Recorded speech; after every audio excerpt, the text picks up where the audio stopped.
In today's video, we're going to walk you through the process of adding site links to a brand new Google Ads campaign, and most importantly, which types of site links you should actually add. Because my approach for adding site links to any Google Ads campaign is quite different to what I see most other advertisers doing, in the sense that most advertisers on Google will use site links to direct traffic to each of the different parts of their website.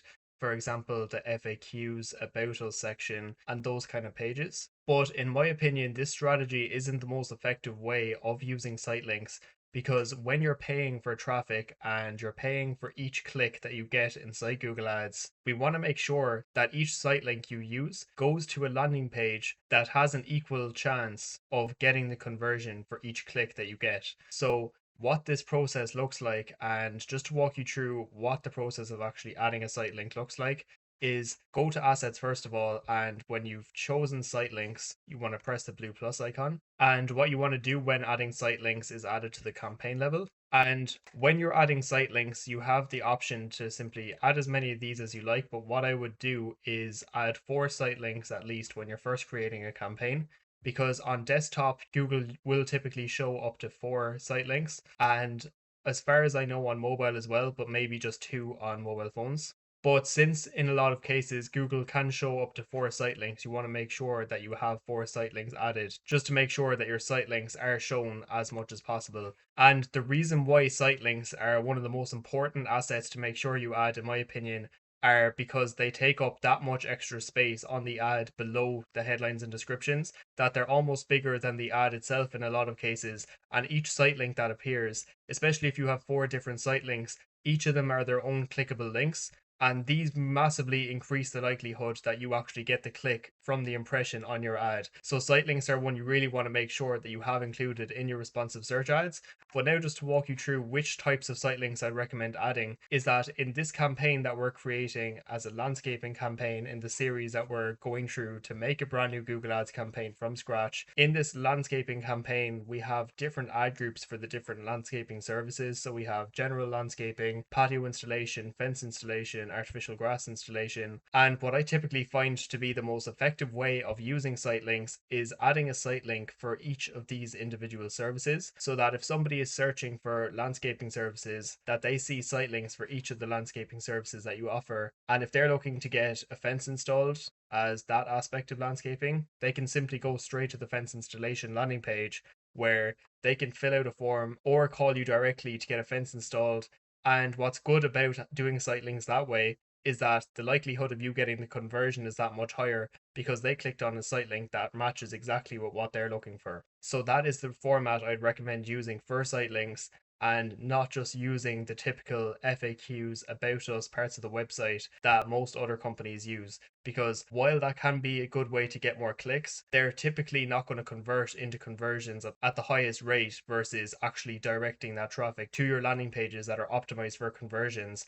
Because your About Us page, for example, mightn't be actually optimized for Google Ads for conversions, as it mightn't have enough call to actions, and it might just be a page with just more information about the company, which might be what they want to see there and then. But if it's not actually optimized for conversions for Google Ads, then in my opinion, you're better off actually just using your landing pages instead of the different aspects of your website. So what we would do, using the example of the ad groups that we have in this campaign, is making a site link for each of the 4 services. So we'd have one for artificial grass installation, and the character space is only 25, so we'll just call this one artificial grass. We'll call this one patio installation. We'll call this one fence installation, and we'll call the 4th one landscaping. And as long as you have 4 site links in place, you'll be good to go. But what you want to do with these then is the final URL, first of all, is we haven't gotten onto the landing page section of this free Google Ads course yet. But what you're going to have when your campaign goes live is a separate landing page URL for each of the services.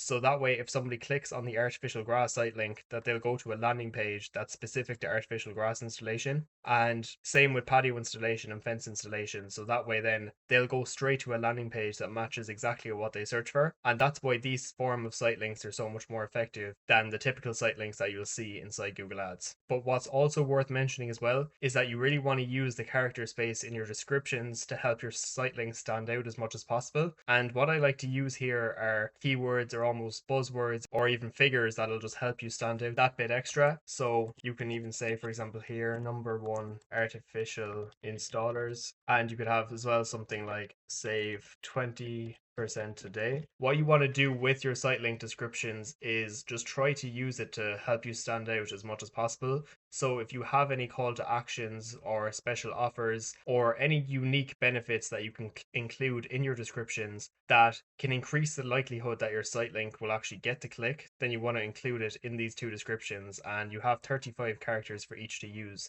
So you can really make the most out of your site links by having added benefits in there that really increase the likelihood that you get the click on your site link. And as mentioned as well, apart from the site link title, which is typically going to be the service of that site link, is that you want to have the correct landing page matching with that then as well.